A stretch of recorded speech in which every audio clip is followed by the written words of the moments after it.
نستغفره ونؤمن به ونتوكل عليه ونعوذ بالله من شرور أنفسنا ومن سيئات أعمالنا من يهده الله فلا مضل له ومن يضلل فلا هادي له ونشهد أن لا إله إلا الله وحده لا شريك له ونشهد أن سيدنا وحبيبنا وشفيعنا ومولانا محمدا عبده ورسوله صلی اللہ تعالی علیہ وآلہ وسلم۔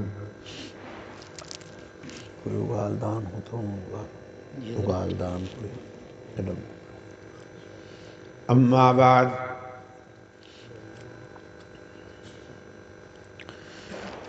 عن انس رضی اللہ تعالی عنہ أنه قال كان أكثر دعوة دعاها رسول الله صلى الله عليه وسلم ربنا آتنا في الدنيا حسنة وفي الآخرة حسنة وقنا عذاب النار، صدق الله العلي العظيم، صدق أو كما قال عليه الصلاة والتسليم۔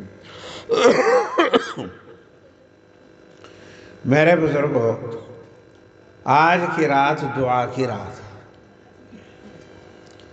اور دعا ہی کی لالچ میں آپ آئے ہوئے ہیں۔ دعا کرنی ہے اور دعا کر کے رخصت ہو جانا ہے۔ دعا کرنی ہے، دعا الگ الگ بھی کرنی ہے، ذرا سی مل جل کر کے بھی کر لیں۔ چونکہ ملے جلے معاملے میں یہ ہے کہ پتہ نہیں کون سا اللہ کا بندہ ایسا ہے کہ اس کی بنیاد پر اللہ تعالیٰ سب کے قبول کر لیتے ہیں۔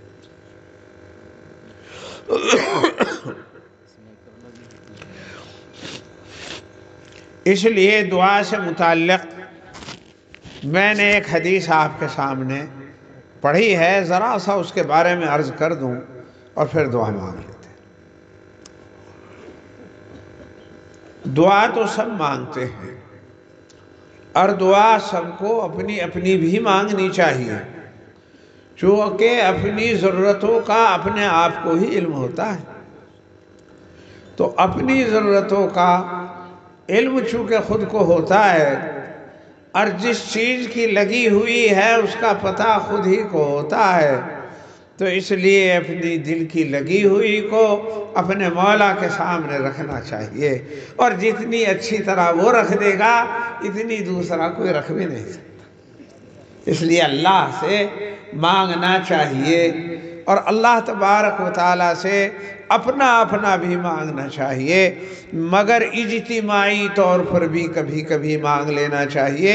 اجتماعی کا مطلب ہے اکٹھے ہو کر، کیونکہ بعض دفعہ اللہ تبارک و تعالیٰ کسی ایک کی برکت سے بھی سب کی دعاؤں کو قبول فرما لیتے ہیں۔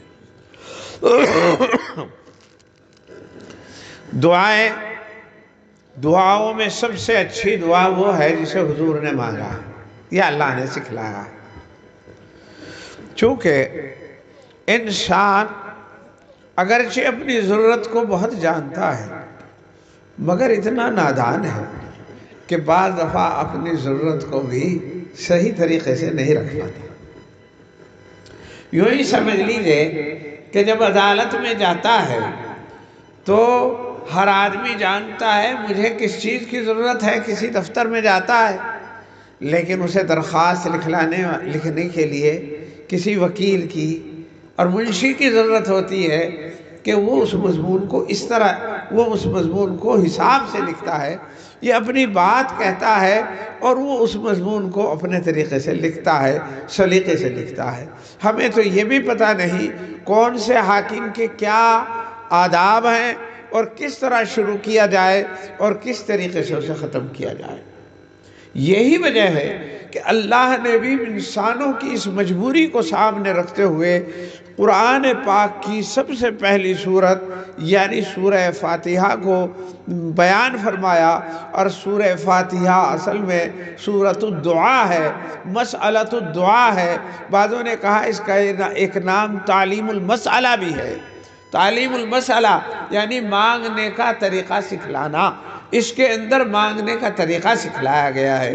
تو قرآن کے شروع میں الحمد مستقل ہے جس میں دعا کرنے کا طریقہ سکھلایا گیا ہے، اور پھر پوری قرآن اس کا جواب ہے۔ پورا قرآن، یہی وجہ ہے کہ ہر رکعت میں سورہ فاتحہ ضرور پڑھی جائے گی، اور اس کے جواب میں قرآن میں سے کہیں سے بھی پڑھ لو، تھوڑا سا پڑھ لو، بس وہ جواب ہو جائے گا۔ پہلے سوال ہر رکعت کے اندر، اور پھر اسی ہر رکعت کے اندر قرآن کا جواب بھی۔ تو میرے پیارے بزرگوں، اس لیے علماء نے لکھا ہے کہ سب سے زیادہ مقبول دعائیں دعائیں ماثورہ ہیں، یعنی حضور سے جو منقول ہیں دعائیں، انہیں دعاؤں کو ضرور یاد کرنا چاہیے اور ان دعاؤں کے ذریعے سے دعا مانگنی چاہیے۔ وہ قبولیت کے زیادہ قریب ہوتی ہیں، اور اس کے معنی بہت جامع و معنی ہوتے ہیں اور بہت پھیلے ہوئے ہوتے ہیں۔ بس وہی بات ہے کہ جیسے ایک سنار کی 100 کھٹ اور اس کا جو ہے ایک دھڑم دھڑوک لوہار کا، وہ برابر ہو جاتا ہے، وہ تو ایک دفعے میں ہی چوڑا کر دیتا ہے۔ تو انسان اپنے طور پر مانگتا ہے، کبھی یہ مانگتا ہے، کبھی وہ مانگتا ہے، لیکن نبی جب مانگتا ہے تو ایک ہی لفظ میں سب کچھ مانگ لیتا ہے۔ اس لیے حضور کی دعاؤں کو یاد کر کے ان کے ذریعے سے دعا مانگنی چاہیے۔ میں نے حضور کی ایک دعا آپ کے سامنے تلاوت کی ہے۔ حضور کے ایک خادم ہیں حضرت انس بن مالک رضی اللہ تعالی، حضور کے خادم ہیں۔ وہ حضور کی ایک دعا نقل کرتے ہیں۔ کیسے خادم ہیں؟ خود فرماتے ہیں کہ جب حضور مدینہ تشریف لائے تو میں چھوٹا سا تھا۔ حضور علیہ السلام کے پاس میری والدہ مجھے لے کر کے گئی اور کہا کہ یا رسول اللہ، اس کے لیے دعا فرما دیجئے اور اپنی خدمت میں سے قبول فرما لیجئے۔ وہ فرماتے ہیں کہ میری 10 سال کی عمر تھی، 10 سال کی، 10 سے بھی شاید کم۔ تو حضور علیہ السلام نے میرے سر پر ہاتھ پھیرا رکھا اور 4 دعائیں دی۔ حضرت انس بن مالک فرماتے ہیں کہ حضور نے میرے سر پر ہاتھ رکھا اور 4 دعائیں دی۔ اسی سے یہی روک کر کہوں کہ اس سے ایک تو یہ پتہ چلا کہ ہمیں اپنے بچوں کو بزرگان دین کے پاس، اولیاء اللہ کے پاس لے جانا چاہیے اور ان سے دعا کرانی چاہیے۔ یہ بات مگر جبھی ہوگی جب دعا کی اہمیت ہوگی، لیکن ہم اس کا اہتمام نہیں کرتے۔ دوسرا یہ بھی ادب معلوم ہوا کہ حضور نے بچے کے سر پر ہاتھ رکھا۔ بڑوں کو بھی یہ ہدایت دی گئی کہ بچے کے سر پر ہاتھ رکھ کر اسے دعا دیں۔ جب بچے کے سر پر ہاتھ رکھ کر دعا دی جاتی ہے تو اس سے اس کا حوصلہ بھی بڑھتا ہے، اس کی محبت میں بھی اضافہ ہوتا ہے اور برکتیں بھی منتقل ہوتی ہیں۔ حضور نے 4 دعائیں دی۔ اللہم بارک لہو فی عمرہ، اے اللہ اس کی عمر میں برکت عطا فرما۔ دوسری دعا، اللہم بارک لہو فی رزقہ، اے اللہ اس کے رزق میں برکت عطا فرما۔ تیسری یہ دعا کی، اللہم بارک لہو فی اولادہ، اے اللہ اس کی اولاد میں، نسل میں برکت عطا فرما۔ یہ 3 دعائیں دنیا کی دعائیں تھیں، اور ایک آخرت کی دعا دی، اللہم اغفر لہو فی الآخرۃ وادخلہ الجنہ، اللہ تعالیٰ اس کی آخرت میں مغفرت فرما۔ تو حضرت انس بن مالک خود فرماتے ہیں کہ اللہ تبارک و تعالیٰ نے شروع کی 3 دعائیں تو قبول فرما لی۔ عمر میں برکت کا حال تو ان کی یہ ہے کہ 120 سال کی یا 110 سال کی عمر میں، یہ تو عمر میں برکت کا عالم ہے۔ اور اولاد میں برکت کا عالم یہ ہے کہ جب ان کا جنازہ اٹھا تو ان کی نسبی اولاد یعنی بیٹے پوتے یا نواسے 100 سے زیادہ ان کے جنازے میں کندھا دینے والے ان کے اپنے نسبی تھے۔ چونکہ دعا کس کی تھی؟ دعا اللہ کے محبوب کی تھی، سرکار دو عالم کی تھی، اور دی جا رہی تھی ایک معصوم بچے کو جو وہ بھی بے گناہ تھا، ابھی بالغ نہیں ہوا۔ تو وہ کہہ رہے ہیں کہ عمر میں برکت کا یہ عالم ہوا اور اولاد میں برکت کا یہ عالم ہوا۔ اور تیسری دعا تھی اللہم بارک لہو فی رزقی، اے اللہ اس کے رزق میں برکت عطا فرما۔ تو حضرت انس فرماتے ہیں کہ مدینہ طیبہ میں جتنے لوگوں کے کھجور کے باغ تھے وہ سال میں 1 بہار دیا کرتے تھے، مگر میرا باغ جو ہے سال میں 2 بہار دیا کرتے تھے۔ میرا باغ سال میں 2 مرتبہ بہار دیتا تھا، 2 مرتبہ مطلب ایک پھل آتا۔ اور آپ کو یہ تعجب نہیں ہونا چاہیے کہ صاحب ایسا کیسے؟ ایسا ہوتا ہے۔ ہمارے ایک دوست ہیں، وہ جو ہیں وہ وہاں گئے انڈونیشیا، ملیشیا وغیرہ، اور وہاں انہوں نے دیکھا کہ ایک پیڑ پر پورے سال پھل آتا۔ کیا مطلب؟ ہمارے یہاں آم کے بہار دینے کا ایک خاص موسم ہے، لیکن وہ یوں کہتے ہیں وہاں میں نے دیکھا کہ آم کا ایک پیڑ ہے اور پورے سال اس پہ پھل آتا ہے، کوہر بھی آ رہا ہے، کچا بھی ہے اور پکا بھی ہے، ٹوٹ بھی رہا ہے، آگے چل بھی رہا ہے، پکنے کے لیے تیار بھی ہے۔ اور یہ کوئی دوسری دنیا کی بات نہیں، اسی دنیا کی بات ہے، انڈونیشیا ملیشیا کی، کہ وہاں اللہ رب العزت نے اس سرزمین میں اتنی برکت رکھی ہے کہ وہاں ایک درخت پر ہر زمانے میں امرود ہے تو ایک ہی پیڑ پر ہر زمانے میں، کیلا ہے تو ہر زمانے میں۔ تو میرے بزرگوں، یہ کوئی بڑی بات نہیں ہے کہ صاحب اللہ کے رسول کی دعا کے سامنے کہ جب 1 بہار آتی تھی تو ان کے اوپر 2 کیسے آ جاتی تھی؟ تو اللہ کا کام ہے۔ بعض پیڑ آتے ہیں ان پر پھل زیادہ آتا ہے، بعض پر کم آتا ہے، بعضوں پہ میٹھا آتا ہے، بعضوں پہ کھٹا آتا ہے، بعضوں کو کیڑے لگ جاتے ہیں، بعضوں کا جو ہے بہت دور تک بکنے جاتا ہے، بعضوں میں خوشبو آتی۔ تو اللہ رب العزت کے لیے سب کچھ ممکن ہے۔ اور پھر حضرت فرمایا کرتے تھے، حضرت انس بن مالک، بھائی 3 جو دعائیں دنیا کی تھی وہ تو اللہ نے پوری کر لی، اور چوتھی جو دعا ہے چونکہ وہ آخرت کی، اس کا تو پرتاب مرنے کے بعد ہی چلے گا، لیکن امید ہے اس بات کی کہ جس نے 3 دعائیں دنیا کی قبول کر لی وہ بھی قبول ہو جائے گی، اور وہ قبول کیوں نہ ہوتی؟ وہ تو خود ہی صحابی رسول ہیں اور خادم رسول ہیں، اور یہ حضور کی خدمت میں 10 سال رہے، 10 سال تک یہ حضور کی خدمت میں رہے، اور حضور کے جوتے اور حضور کے نالین اور تکیہ وغیرہ انہی کے پاس رہتا تھا، جہاں بھی حضور بیٹھتے وہاں تکیہ لگا دیا، جوتے رکھ دیے۔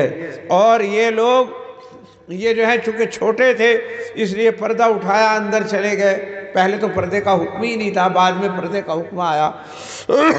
تو لوگ یوں سمجھتے تھے کہ حضور کے اہل بیت میں سے ہیں، حضور کے خاندانی ہیں اور بھائی بھتیجوں میں سے ہیں، اس لیے اندر جاتے رہتے ہیں۔ یہ 10 سال حضور کی خدمت میں رہے۔ تو یہ حضرت انس بن مالک حضور کی ایک دعا نقل کرتے ہیں، وہ یوں کہتے ہیں کہ 10 سال کے عرصے میں نے حضور کو سب سے زیادہ جس دعا کو مانگتے دیکھا وہ میں دعا آپ کو بتاتا ہوں۔ حضرت انس بن مالک کہتے ہیں کان اکثر دعوت دعاها رسول اللہ صلی اللہ علیہ وسلم ربنا آتنا فی الدنیا حسنہ وفی الآخرۃ حسنہ وقنا عذاب النار۔ اے میرے پروردگار، کیا دعا کہ حضور اکثر جس دعا کو مانگا کرتے تھے وہ دعا یہ تھی جو آپ کو اکثر یاد ہوگی، آپ کے امام اکثر نماز میں پڑھتے ہیں، جنہیں یاد نہ ہو اسے یاد کر لینی چاہیے، اور جسے یاد ہے اسے اس کا مطلب سمجھ لینا چاہیے، کیونکہ اتنی قیمتی چیز، مختصر سی چیز، اور یاد نہ ہو یہ بھی ٹوٹے کی بات ہے، اور یاد تو ہے لیکن اس کا مطلب پتہ نہیں تو پورا مزہ نہیں آتا، اور اگر مطلب بھی معلوم ہو تو اس کے اندر لطف آتا ہے۔ اس لیے مختصر سا میں اس کا مطلب بتا دیتا ہوں جسے حضور اکثر مانگا کرتے تھے۔ ربنا آتنا فی الدنیا حسنہ وفی الآخرۃ حسنہ وقنا عذاب النار۔ ربنا، اے ہمارے پروردگار، اے ہمارے پالنے والے۔ یوں بھی کہا جاتا ہے بعض وقت اللہم، اے ہمارے اللہ، لیکن یہاں کیا کہا گیا؟ ربنا، اے ہمارے پالنے والے، اے ہمارے پالنے۔ جب پالنے والا کہا جاتا ہے تو پھر ہر پالنے والے کو اپنی پالی ہوئی چیز سے پیار ہوتا ہے۔ گویا یوں کہہ رہا ہے اے اللہ آپ رب ہے، میں آپ کا مربوب ہوں، آپ پالنے والے ہیں، میں آپ کا پالا ہوا ہوں، آپ میرے مالک اور خالق ہیں، میں آپ کا غلام اور بندہ ہوں۔ اے پروردگار عالم، کسی کو بھی اپنی پالی ہوئی چیز سے نفرت نہیں ہوتی، اسے محبت ہوتی ہے۔ اپنی پالی ہوئی چیز کو اجڑتے ہوئے کوئی نہیں دیکھ سکتا۔ اے اللہ، تو پھر آپ بھی ہمارا برباد ہونا، ہمارا خراب ہونا نہیں دیکھ سکتے، اس لیے میں جو کچھ مانگ رہا ہوں مجھے عطا کر۔ ربنا، اے ہمارے پالنے والے۔ ایک بچہ بکری کا بچے کو پال لیتا ہے نا تو اس سے بھی اسے اتنا پیار ہو جاتا ہے کہ بعض دفعہ تو اسے بلی کے بچے کو بھی اپنے پاس سلانا چاہتا ہے، اور باپ اسے بچے کو، بکری کے بچے کو بیچنا چاہے تو اس کی آنکھوں میں آنسو آ جاتے ہیں۔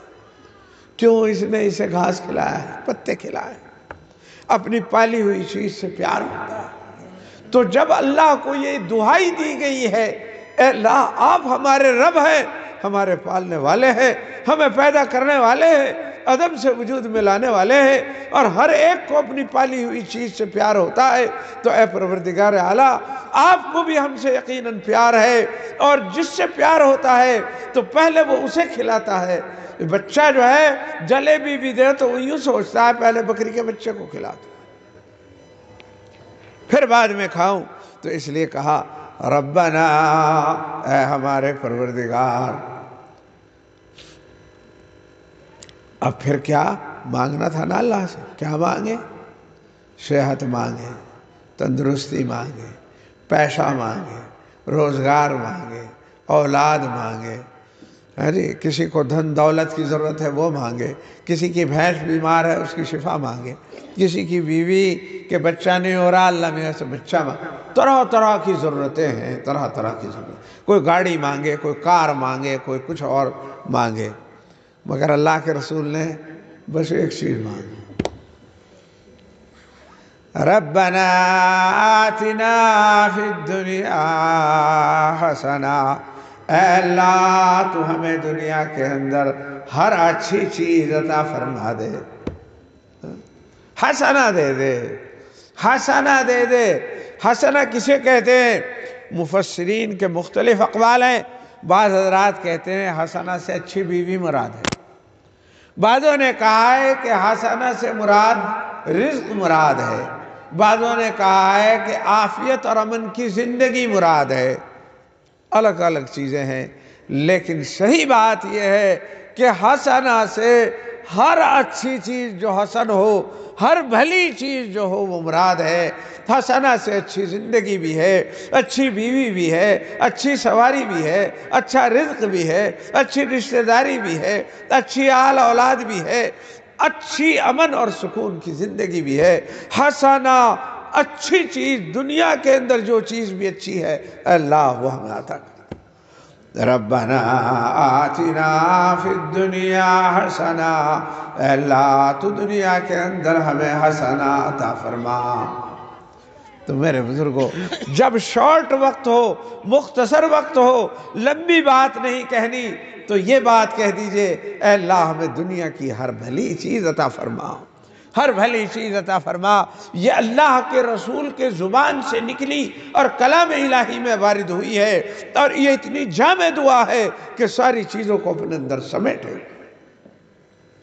بعض دفعہ ہم کوئی چیز مانگتے ہیں مگر اس کے اندر حسنہ نہیں ہوتی۔ بلٹ چاہیے، بلٹ تو مل گئی، لڑکا لے کے چلا، اس پہ سنبھلی نہیں، گر گیا، خدا نخواستہ اس کے پیروں میں چوٹ لگ گئی، ٹانگ ٹوٹ گئی، مر بھی جاتے ہیں بعض دفعہ۔ تو دیکھو چیز تو ملی لیکن حسنہ نہیں ملی، حسنہ نہیں۔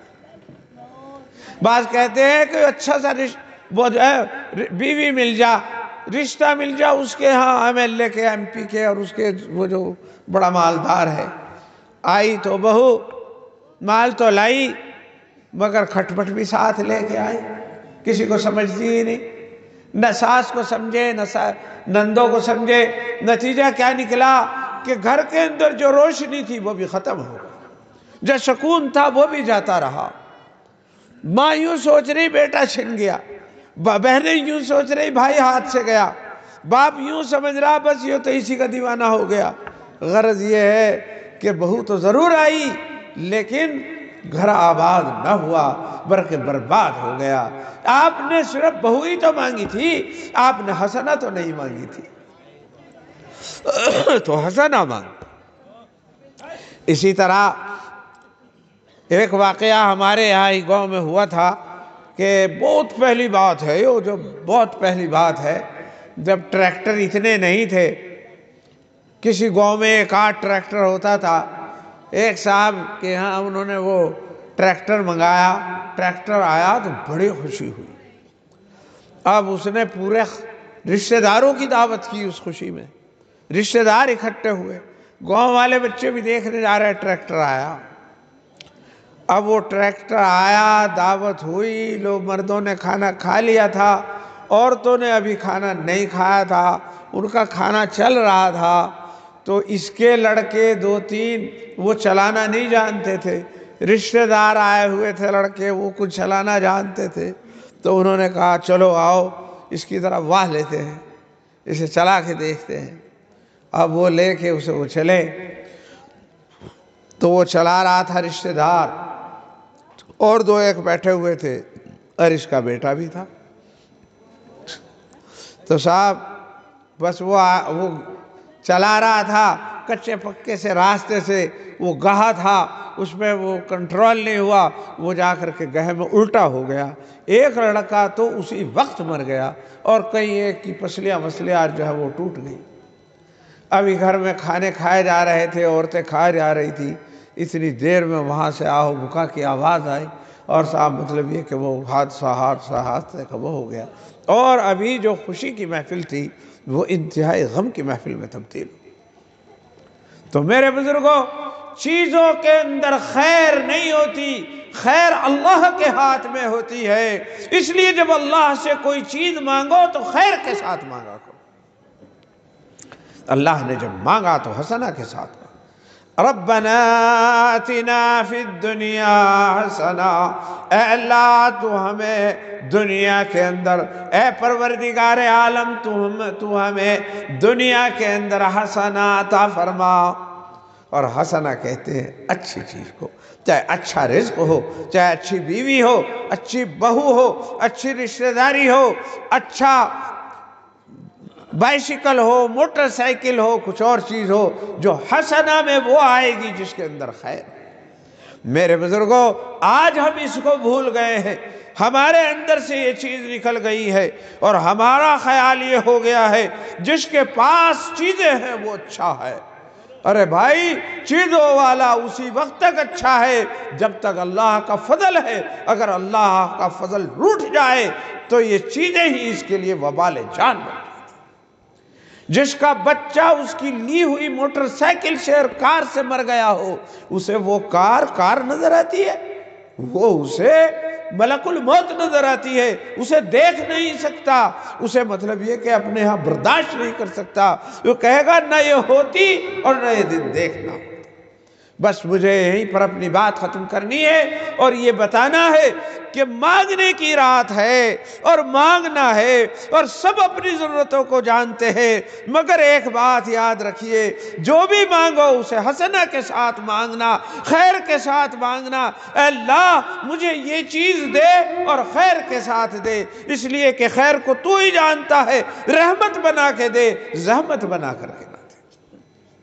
اور جس کو جو چیز نعمت ملے اس کا بھی ایک ادب ہے، اور وہ ادب یہ ہے کہ وہ اللہ کے پاس جائے، صرف ایڈورٹائز نہیں، لوگوں کو دکھا نہیں رہا، یا کہ اس میں ایک فنکشن یہ ہے، ایک یہ ہے، ایک گھڑی تھی اس میں یہ لگی ہوئی، اس سے اس بات کا پتہ چلے، اس کا اس کا چلے، اس میں یہ فلاں چیز ہے، فلاں، اس میں تو لگ رہا ہے لیکن یوں بھی بتا رہا ہے اس میں خیر بھی ہے نہیں۔ اگر خیر ہے تو سب کچھ ہے، اگر خیر نہیں تو کچھ بھی نہیں۔ اور خیر کا پتہ کب چلے گا، کیسے چلے گا؟ خیر کبھی مانگی بھی، خیر مانگو بھی۔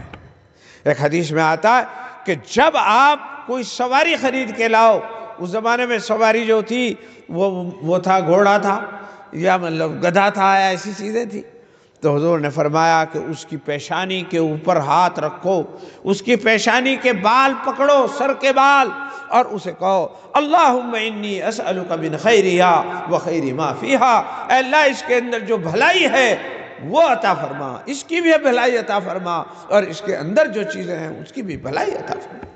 تو میرے بزرگوں، آپ کو بھی اگر موٹر سائیکل اللہ دے، اگر اللہ آپ کو کار دے، تو کار لینے کے بعد اب بالکل وہ نہ ہو جاؤ، بلکہ اللہ کے سامنے 2 رکعت نماز پہلے پڑھو، اور پڑھ کر کے پھر کہو اے اللہ یہ دے دو، تینے دے تو دی ہے، انعام تو فرما دیا ہے، اس انعام میں رحمت بھی ڈال دے، اگر زحمت ہے تو اسے دور کر دے، یہ میرے لیے راحت کی چیز ہو، یہ میرے لیے زحمت کی چیز نہ ہو، میں اسے لے کے خوش تو ہوا کروں، میں اسے لے کر کبھی پچھتانے کی نوبت آئے ایسی نہیں۔ اس کے اندر نقصان سے، اس کے اندر ٹکرانے سے، اس کے اندر چوٹ لگنے سے میری سب کی، میرے بچوں کی، اہل و عیال کی حفاظت فرما۔ کسی کے بچہ ہو جائے تو بچہ ہونے کے بعد ہم سب کچھ تو کرتے ہیں، دعوت کی تیاری ہے اور صاحب مطلب پتہ نہیں کیا کیا، اور گاؤں میں بعض دفعہ وہ ڈھول بجتے نظر آتے ہیں وغیرہ، اور پتہ نہیں کیا کیا ہوتا ہے۔ لیکن میرے پیارو، میری آپ سے درخواست ہے، جس کے ہاں بچہ ہو وہ اللہ کے پاس جائے، رات کو جائے، روز جاتا تھا یا نہیں جاتا تھا لیکن آج ضرور جائے، اور جب مطلب یہ کہ بتی گل کر دے اور اللہ کے سامنے سجدہ رکھے اور پھر ہاتھ اٹھا کر کے کہے اے اللہ بچہ تو آپ نے دیا ہے، مگر یہ آپ ہی جانتے ہیں اس میں میرے لیے رحمت ہے یا اس کے اندر زحمت ہے، یہ میرے لیے خیر کا ذریعہ بنے گا یا میرے لیے شر کا ذریعہ بنے گا۔ چونکہ ہم نے دیکھا ہے کہ بعض دفعہ بچے نے باپ کو جیل میں بھجوا دیا، باپ شریف آدمی تھا، بچہ لچا لفنگا ہو گیا اور اس نے الٹے سیدھے کام کیے، وہ باپ جو ہمیشہ بیچارہ شریف کہلاتا تھا اسے بھی جیل میں کھچنا پڑ گیا، اسے بھی پولیس والے بیتو کر رہے ہیں۔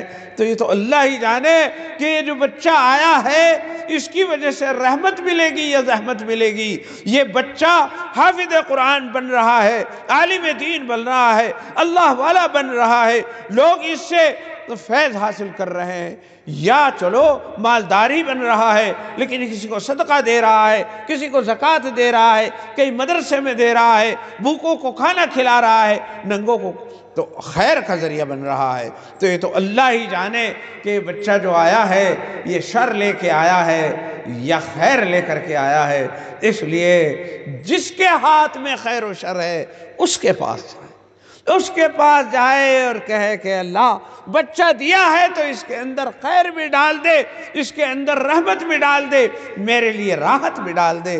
اللہ بہت بڑے ہیں، اللہ رب العزت اس کے اندر کیسی خیر ڈال سکتے ہیں۔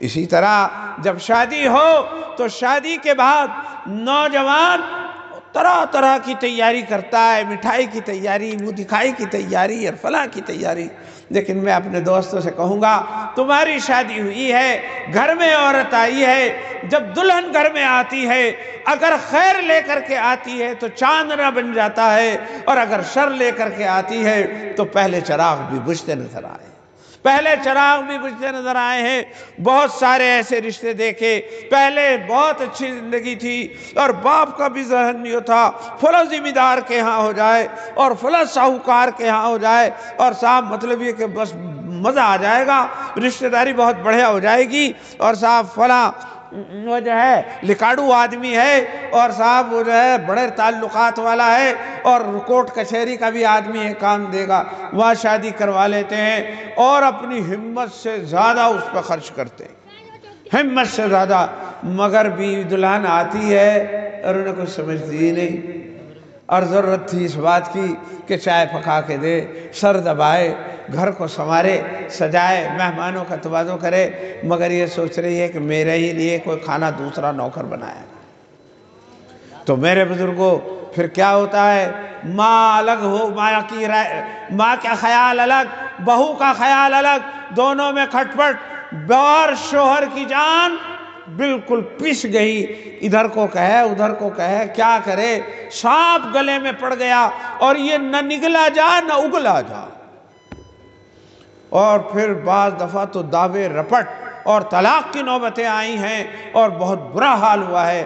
تو میرے بزرگوں، گھر کے اندر جو دلہن آئی ہے یہ اللہ ہی جانتا ہے اس کے اندر خیر آئی ہے یا شر آئی ہے، اس لیے ہر دلہا کو چاہیے کہ وہ جہاں اور کچھ تیاری کر رہا ہے، مٹھائی کھٹائی کی، وہ جو ہے رو دکھائی کی، اسے چاہیے کہ وہ تھوڑی سی دیر کے لیے اللہ کے گھر میں آئے اور اللہ کے گھر میں آ کر کے کہے، وضو کرے، نماز پڑھے اور کہے، اے اللہ آپ نے دنیا کی ایک نعمت دی ہے لیکن مجھے پتہ نہیں اس میں رحمت ہے یا رحمت ہے، اے اللہ جب آپ نے دی ہے، آپ کے ہاتھ میں خیر بھی ہے اور شر بھی ہے، اے اللہ اسے میرے لیے سراپا خیر بنا دے، اس میں میرے لیے رحمت بنا دے، میرے لیے آنکھوں کی ٹھنڈک بنا دے، میرے گھر کی آبادی کا ذریعہ بنا دے۔ تو میرے بزرگوں، اللہ ایسے نہیں جو مانگنے والوں کو رد کر دے، یہ تو ہم ہی ہیں ایسے کہ صاحب ہمارے پاس اگر کوئی فقیر آ جائے تو اسے کہہ دیتے ہیں، دھکے دیتے ہیں، اور ہاتھ میں ہوتا ہے، پیر جیب میں ہوتا ہے، پھر بھی کہہ دیتے ہیں اب نہیں ہے، پھر یہ وغیرہ۔ لیکن اللہ یوں کہتے ہیں کہ جب کوئی مجھ سے مانگتا ہے، ادعونی استجب لکم، تم مجھ سے مانگو میں تمہاری مانگ کو پوری کروں گا، میں تمہاری دعا کو قبول کروں گا، یہ اللہ کا وعدہ ہے، ان اللہ لا یخلف المیعاد، اللہ وعدہ خلافی نہیں کرتے۔ تو میرے بزرگوں، بس میں یہی اپنی بات کو ختم کرنا چاہوں گا کہ اگر یہ بات بھی کچھ نوجوانوں کے اور کچھ لوگوں کے دلوں میں بیٹھ گئی کہ جب بھی کسی نعمت کا احساس کریں، مکان بنائیں، شادی کریں، بہو لائیں، جب بچہ ہو تو اس وقت میں ہم اللہ کی طرف رونے والے بن جائیں، اللہ کی طرف آنے والے بن جائیں، سواری لائیں، کار لائیں تو کہیں اللہم انی اسألک من خیرہا وخیر ما فیہا، اللہم انی اعوذ بک من شرہا وشر ما فیہا۔ حضور کا یہ مزاج تھا، ربنا آتنا فی الدنیا حسنہ، اے اللہ ہمیں دنیا کے اندر ہر بھلائی عطا فرما، وفی الآخرۃ حسنہ، اور آخرت میں بھی ہر طرح کی خیر عطا فرما، وقنا عذاب النار، اور دوزخ کے عذاب سے ہماری حفاظت فرما۔ مختصر سے وقت میں اس آیت کے ایک ٹکڑے سے متعلق میں نے آپ کے سامنے تفصیل سے بات رکھی ہے، میرا خیال ہے کہ بات سمجھ میں آئی ہوگی۔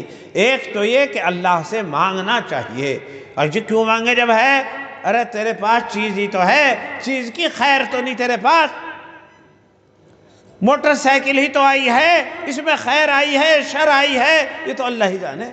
تو اس لیے جو شخص بھی جس کے پاس نعمت نہیں ہے وہ نعمت مانگے، چیز مانگے، جس کے پاس چیز نہیں وہ چیز مانگے، اور جس کے پاس چیز ہے وہ اللہ سے اس کی رحمت مانگے، اس کی رحمت مانگے، تو تب مطلب کام چلے گا، ورنہ چیز نہیں ہوئی تو بھی پریشانی، اور چیز ہو گئی رحمت نہیں آئی تو بھی پریشانی۔ میرے پیارو، ہم سب فقیر ہیں، اللہ کے محتاج ہیں، اور جس کے پاس چیز نہیں وہ چیز لانے کا محتاج ہے، اور جس کے پاس چیز ہے وہ اللہ کی رحمت کا محتاج ہے۔ میں بھی محتاج ہوں، آپ بھی محتاج ہیں۔ اللہ کے رسول نے طریقہ بتایا کہ جب بھی کوئی چیز تمہیں ملے تو صاحب اللہ تبارک و تعالیٰ سے اس کی رحمت مانگو، اس کی خیر مانگو۔ اللہ تعالیٰ مجھے بھی توفیق عطا فرمائے اور آپ کو بھی توفیق عطا فرمائے، آمین کہو بھائی۔ اچھا اب یہ بتاؤ، بس بات تو بہت ہو گئی اور عمل کے لیے بہت کافی بھی ہے، دعا کی بات ہے اور دعا ہونی ہے۔ سب کو اپنی اپنی ضرورتیں معلوم ہے۔ اب تھوڑی سی دیر کے بعد آپ حضرات اپنا چائے وائے پینی ہے تو چائے پئیں، اور چائے پی کر کے مسجد میں آئیں اور مسجد میں کچھ نماز پڑھیں، کچھ ذکر استغفار وغیرہ کریں، اور پھر اللہ تبارک و تعالیٰ سے اپنی ضرورت کی علیحدہ علیحدہ دعا مانگیں۔ لیکن کچھ مسائل ہمارے اکٹھے بھی ہیں، مشترک بھی ہیں، سب کے اکٹھے ہیں، اکٹھے ہونے سے بھی کچھ وہ ہوتا ہے۔ اب ایک دعا اجتماعی طور پر کر لیتے ہیں اور اس کے بعد انفرادی طور پر سب دعا مانگیں۔ کیوں بھائی بات سمجھ میں آئی نہیں آئی؟ آئی ہی نہیں دکھے؟ ہاتھ اٹھا کے بتاؤ۔ ہاں آئی ہے سمجھ میں؟ انشاءاللہ عمل کریں گے؟ انشاءاللہ۔ اور ایک بات اور بھی ذرا سی کہتا چلوں، چونکہ فرض ہے، اپنے شوق سے نہیں کہا جا رہا بلکہ یہ حکم ہے۔ بھائی یہ ایک رات ہے شب برات، ابھی شب برات سے متعلق بات چیت ہوئی بہت اچھی۔ اس میں اللہ اعلان فرماتے ہیں ہے کوئی چاہنے والا جس کو دیا جائے، اور اس میں اللہ برات کرتے ہیں، نجات عطا فرماتے ہیں۔ اس پہ بات ہوتی تو پھر الگ ہی بات ہوتی، لیکن یہ شب برات رمضان شریف کا مقدمہ ہے۔ جیسے مانسون کی بارش سے پہلے کبھی کبھی ایک آدھ بارش ہو جایا کرتی، تو مانسون آنے والا ہے رحمتوں کا، جس کا نام رمضان المبارک ہے۔ یہ رمضان المبارک سے پہلے، مانسون سے پہلے ایک بارش ہے، ایک نمونہ ہے، لوگوں کو کہا جا رہا ہے اب راتیں آنے والی ہیں جاگنے کی، اور اس میں تو صرف مستحب ہی ہے، اس میں تو ضروری ہی ہے، چونکہ دیر تک نماز پڑھنی ہے اور صبح کو اٹھ کے کھانا کھانا ہے، تہجد پڑھنی ہے، تو اس میں تو ضروری ہی ہے۔ یہ روزہ تو صرف مستحب ہے، لیکن وہ روزہ تو فرض ہے، اور اس میں تو اللہ نجات دیتے ہی ہیں، اور اس کے اندر بار بار وعدہ ہے، اور قرآن نے کہا ہے لیلۃ القدر خیر من الف شہر، کہ لیلۃ القدر جو ہے وہ 1000 مہینوں سے بہتر ہے۔ اور رمضان کی ہر رات کو ہی لیلۃ القدر سمجھ لے لیجئے گا، صحیح بات یہ ہے، ہر رات ہی ایسی ہے جیسے شب قدر، تو اس کا خاص طور پر تیاری کیجئے گا، اور اللہ سے آج کی رات ہی مانگ لیجئے گا اے اللہ آپ کی ایک بہت بڑی نعمت آنے والی ہے، لیکن وہ نعمت بھی نصیب والوں کو ملے گی، جو اس کی قدر کرے گا تو رمضان اس کے لیے رحمت ہوگا، اور اگر وہ اس کی نعمت کی قدر نہیں کرے گا تو رمضان جیسی رحمت بھی اس کے لیے زحمت بن جائے۔ اگر کوئی شخص روزے نہیں رکھتا، اگر کوئی شخص نماز نہیں پڑھتا، اگر کوئی شخص تراویح نہیں پڑھتا، قرآن نہیں سنتا، تو کیا اس کے لیے بھی رمضان رحمت ہے؟ اس کے لیے کس طرح ہوگا؟ کھلم کھلا روزے توڑتا پھر رہا ہے، اللہ کا حکم توڑ رہا ہے، نماز نہیں پڑھ رہا ہے، روزہ نہیں رکھنا ہے۔ لیکن روزہ اور نماز یہ اللہ کی توفیق کے بغیر ممکن نہیں، تو اس لیے پہلے سے ہی کہنا شروع کر دو اے اللہ رمضان آ رہا ہے، یہ تیری بہت بڑی نعمت ہے، اے اللہ ایسا نہ ہو کہ ہم اس کی بے ادبی کر کے اپنے لیے زحمت بنا لیں، اے اللہ تو اس رمضان کو ہمارے لیے سراپا رحمت بنا دے، ہمیں روزے کی توفیق دے، ہمیں نماز کی توفیق دے، ہمیں تلاوت کی توفیق دے۔ تو میرے بزرگوں، اگر آج سے ہی آپ یہ دعا مانگیں گے اپنی دوسری ضرورتوں کے ساتھ ساتھ، تو اللہ بھی عرش الہی پر دیکھ رہے ہیں اور یہاں سن رہے ہیں کہ بندے کو کچھ فکر ہو رہا ہے، تو وہ دینے میں ذرا سے بھی بخیل نہیں ہے، بلکہ دینے میں بہت دیالو ہے۔ جب کوئی مانگتا ہے تو اسے عطا کر دیتے ہیں، اور جب اللہ مانگتا ہے اور کسی کو دے دیتے ہیں تو پھر روزہ مشکل نہیں رہتا، تراویح مشکل نہیں رہتی، قرآن کا پڑھنا اور ذکر کرنا مشکل نہیں، آسان ہو جاتا ہے۔